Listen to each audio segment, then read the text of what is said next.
All right, what's up, guys? Welcome to Season 2, Episode 1, the Social Skirmish reboot here. And thankfully, Curse Lemon was able to join us for a little bit, so we're going to get things started right away. We'll sparse the interaction, basically, in the, the usual intros, because you guys know what's up. But real quickly, in case you didn't know, that's Jared, a.k.a. X-Click. That's Nathan, a.k.a. Unbreakable, and Vince, a.k.a. Curse Lemon. So we wanted to get his opinion on these game type changes, so we're just going to jump right into that. Obviously, the two biggest, heated, most intense, controversial, unusual changes of all time are the Oddball and CTF. So we're going to jump right into that. Real quick, for those of you that might not know, the CTF changes include the fact that you can no longer drop the flag. The flag is an auto pickup once you walk over it. Once you walk over it, you'll magically apparate a pistol in your hand, which does 40% more damage than the regular pistol. And amongst a few other things, like a waypoint constantly over your head as you're running the flag. The flag doesn't have to be at home to score. So 343's aim or direction that they wanted this to take is that they wanted flag to be more fast-paced. They wanted people to feel like they should go for the objective more, and some things of that nature. So we'll go right into it. Curse Lemon, what do you think of the CTF changes? Just get us right in there. Get us in the thick of it. Oh, jeez. Well, the thing of it is, the thing that baffles me about the whole thing is that, for years we dealt with Bungie and things that they would do that we knew we were going to turn off, pretty much right from the get-go. We picked through, by the time that Reach came out, we were all, completely, most of us were completely sobered by our experience with Halo 3, and we were like, all right, we're going to dissect this game.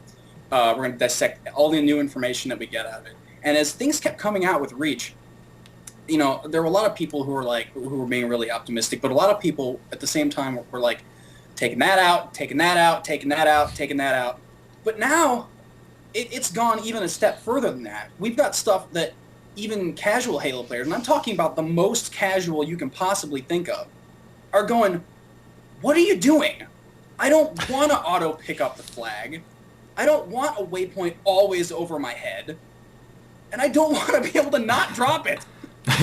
and the thing that I've tried to think about, no matter how ridiculous I think a decision is, I sit there and think, what is the reasoning? What are they trying to do? As long as they're getting at something, I won't be quite as upset about it because at least I know they're trying to make somebody happy. I don't know who they're trying to make happy with this because I don't think anybody is happy.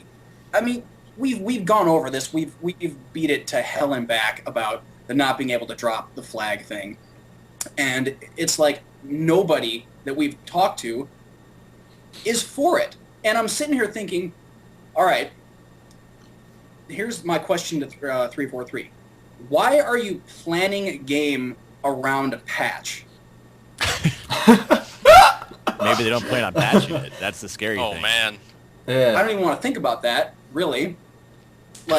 Well, okay, I'll add to that. So Bravo interviewed Kevin Franklin, and Kevin Franklin said something along the lines of, we're hoping you enjoy these changes, but we're certainly going to be listening to feedback from the community in regards to if you like it or not and what you expect. And to me, that quote is almost like a cover. I can't find the word for it, but it's like the people have been outspoken enough since we knew about these changes to, I think, at least warrant more than we'll think about it. And granted, we still have to see how the game fully develops, but it's definitely a change that's highly controversial, and even while I try to stay optimistic about it, has me definitely raising an eyebrow. And I feel like everyone says that. We'll think about it, we'll see what the community feels like, and if we feel like it needs to be changed, we will. But let's face it, most companies don't.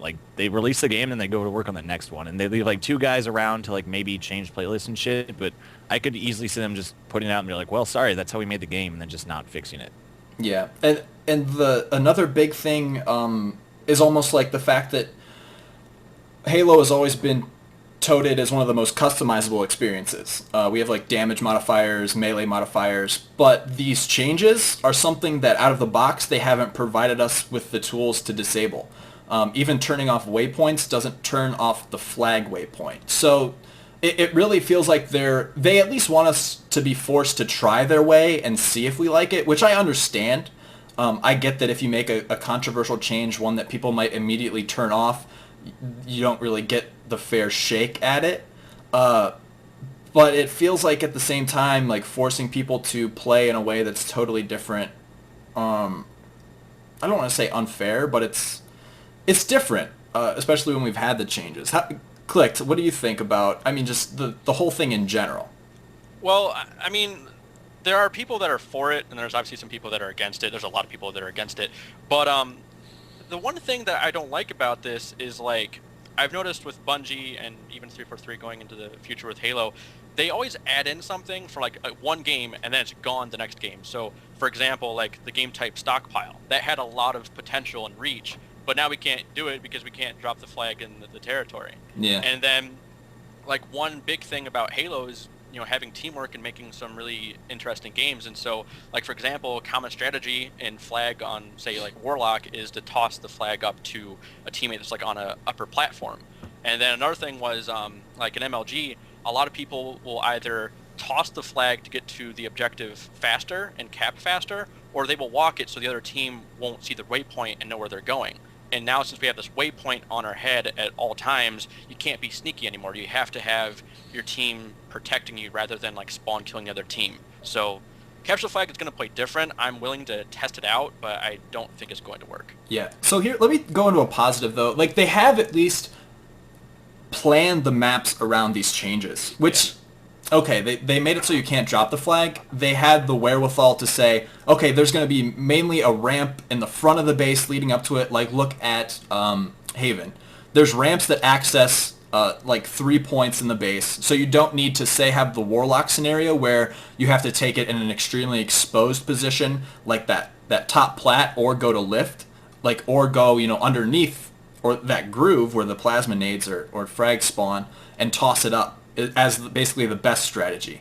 They've made it to where at least you have the option of a more covered route, an easier route, or like an exposed but quicker route. So their design going into it, at least they've made some really admirable changes around the mechanic. Like, whether or not you agree with the mechanic or not, which, we know where we stand, but the maps seem to at least be tailored to the new play style. Yeah. Well, another positive, though, is, Halo 2, Halo 1, Halo 3, all the Halos, there's been a lot of standoffs in Capture the Flag where each team has a flag out and they're hiding. Well, now you can actually do something with the flag. Instead of just hiding and then, getting killed or something, you can actually defend yourself with the Magnum. So there's a little positive, but I do feel like there's more negatives than positives. But see, to touch on, like, the hiding thing, like, because, again, the flag doesn't have to be at home to score anymore. And I thought that was some of the most fun I've ever had playing Capture the Flag, where, like, both teams have the flag, and it's 4-4, next cap wins, and, you're, like, kind of defending your flag up, you're kind of moving out to try to get a kill, and, like, you see it, you know what I mean? Like, that made it so much fun, and now it's going to be, like, who can run across the map the fastest and cap five flags, or 3 flags, It's like, there's no real strategy to trying to defend your flag as well. It's like, well, as long as we can slay them and run the flag faster, we win, which seems really stupid to me. Yeah, it's almost... It takes a lot of... and, obviously we'll have to see how the game evolves. I don't want to take that away from it or be unclear about that. But it seems like it takes a lot of the structure out of CTF, where, okay, you slay, then you push up, then, depending on the map, you either slay again or pull. Then pull the flag. Then you have that defensive line set up. And then if someone's in the base, you can toss it to him. There's a lot of structure there. There's a lot of push up, pull back, and that. And now it feels like, and obviously, feels like being just thinking about it, it feels like you just send one guy, like, hurling away at the flag, pull it as fast as you can, and then just move it as fast as you can, like, regardless of positioning. And obviously that can, dissolve quickly as people get their hands on the game and fortify strategies. But right now it seems to be like this hazy sort of sequence. All right, but let's talk about Oddball too, because Oddball's suffered some... suffered is the wrong word. It's had some changes. Now you can throw the ball farther, like to a teammate, per se, or off the map from a farther distance, technically. And it's also auto pickup, so the Halo 1 strategy of throwing the ball at someone, forcing them to catch it at the sacrifice of your own oddball time, and killing them as they're defenseless with the ball, has sort of come back. So we'll start with Chris Lemon again, since I know he's got to get out of here in a few minutes. What do you think of the oddball changes? Well, obviously, when they first revealed that you could throw the oddball, everyone was like, whoa. And you know what? I thought it was cool. I thought that you were kind of throwing it the distance that some baseball players can hit a baseball, and I thought that was kind of silly. I think they could do with, cutting the distance down a little bit, because when I first saw that clip, that thing was like, a Hail Mary from the 1 yard line. And I was like, it's a little far. But, of course, granted, the maps are all freaking huge. So maybe that's why that's tailored like that. I guess in Oddball, I don't have as much of a problem with the auto pickup thing. The problem with auto pickup is that sometimes you're trying to pick up something that's not the oddball around the oddball. Like, if I'm getting, I've had multiple occasions in Halo where I'm like, in Halo 1, rockets are kind of all over the place because they spawn fairly quickly. Sometimes there are rockets laying around the oddball. And it's a problem even with manual pickup. Mm-hmm. But when you just walk over it and touch it, sometimes you can't get around it.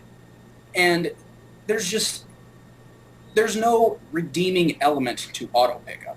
So I don't feel like that even really needs to be explained very much. But as far as the throwing thing, I think that's a cool feature. I don't know why it had to come with the expense of not being able to drop the flag, because those are like, it's like the biggest example of cognitive dissonance I've ever seen in my life. Yeah. But, you talk about what the merits are to being able to throw the oddball. It allows you to make a strategy in which you can choose to, because, typically in Oddball, the strategy is to basically compact and protect the oddball guy. Like on Lockout was one of the best ball maps of all time, because in Slayer it was god-awful, but because it was so segmented, you had these bases where people would hole up and try to defend their ball guy. But now you have another option, and this is the thing that 343 should be doing with Halo, is giving people more options. Because now, what you can do is, instead of having 3 guys guard the oddball guy, you can have 2 guys guard the oddball guy, and you can have a 4th guy floating over on the side. So at the expense of having some extra firepower around the oddball, you can have an escape route. And now the other team has to plan around that. So that was actually a really good decision. Like I said, I think I would cut down on the distance you could throw the oddball, because that was kind of insane. But at the same time, throwing it all the way across Haven, you might need an arm like that. So that's a plus for 343. Yeah. To add on that, the strategy-wise, while you were talking about the frustration of sometimes being unable to pick up like the rockets in Halo 1, imagine this strategy. So you have a setup, wherever, let's say some random map, and you're holding the oddball, and you know that weapons are up in like 5 seconds. So you sacrifice those 5 seconds to throw the oddball at a guy who's on the opposite team running for a power weapon, so that he accidentally picks up the oddball, and now he can't pick up the power weapon. Then you slay him, and then you get the like that's a really hard play to pull off. Yeah. But if someone was able to do that, it'd be incredible. So no question. I'm more excited definitely about the oddball changes to see how that mechanic will work. Because dropping the oddball is something we have always been able to do, and throwing it a little bit further with the addition of auto pickup seems like it could play out to be pretty interesting. And I do want to go back to the CTF change a bit before, because I know Lemon's got to go in a few minutes, so we're going to take a quick break. But if their goals were to make CTF more fast-paced, which I think it was, and force people to commit to running a flag, which I'm sure they wanted them to do, I think they succeeded in that. So I want to end on sort of a positive note for CTF, that if they're trying to make it more fast-paced, absolutely, because once you run the flag, you have no choice but to book it back to your base as fast as possible. And if you have a bad setup, you're going to get punished for that, because there's always a waypoint over your head. So while the inability to drop the flag took away from a lot of the teamwork. It did, which I'm sure their goal was to make it faster paced. It did accomplish that goal. So I think they did fulfill their goals, but I just think a lot of the hardcore competitive guys disagree with those goals. And I think the pistol will play pretty interesting. I've seen some gameplay where the pistol is actually pretty effective with that 20% damage boost in outshooting a BR or a DMR, since both of those weapons are now a 5-shot kill, and it takes the pistol down to, I believe, a 4-shot kill. So you can actually outshoot someone from a medium distance. So I guess we'll have to see how it plays out, and I think the best place to obviously watch and see how that plays out is the MLG Fall Championships in Dallas, Texas, starting November 2nd. So with that note, we're going to take a quick break. We're going to let Curse Lemon go, but Clicked and Unbreakable are going to be back, and we're going to talk about some of the maps and how loadouts will play into those. So, guys, we'll be right back in a minute. Check you